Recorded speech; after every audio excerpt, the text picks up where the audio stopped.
On a tous connu ça, non? On branche un nouvel appareil sur le réseau, on attend et rien. Pas d'adresse IP, c'est frustrant. Eh bien aujourd'hui, on va s'intéresser au héros méconnu qui résout ce genre de problème, l'agent de relais DHCP. Alors, voilà notre feuille de route. On va commencer par écouter le cri d'aide d'une machine perdue. Ensuite, on va comprendre pourquoi son message est bloqué par le routeur.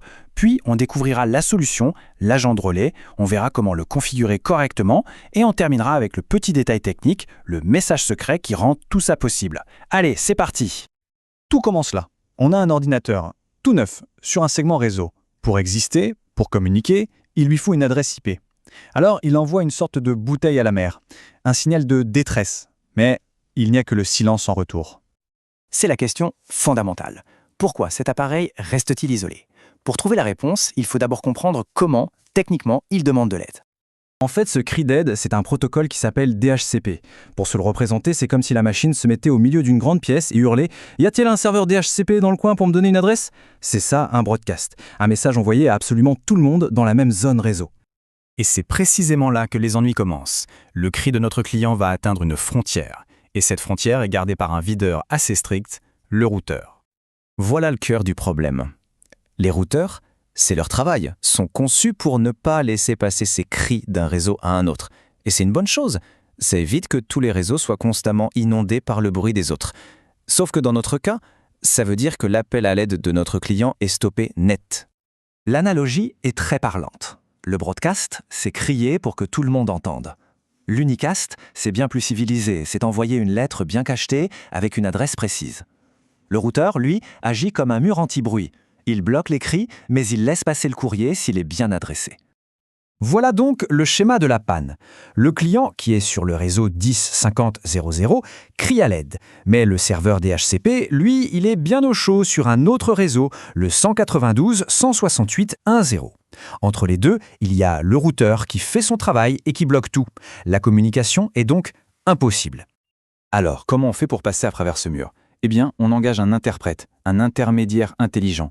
Et c'est exactement le rôle de notre agent de relais DHCP. L'agent de relais, c'est un petit service super malin. Il s'installe sur le routeur et au lieu d'ignorer les cris du client, il les écoute. Il prend ce message de broadcast, le met dans une enveloppe unicast avec l'adresse précise du serveur DHCP et il l'envoie. Il transforme un cri désespéré en une lettre bien ciblée. Bon, l'idée est excellente, mais en pratique, comment ça marche?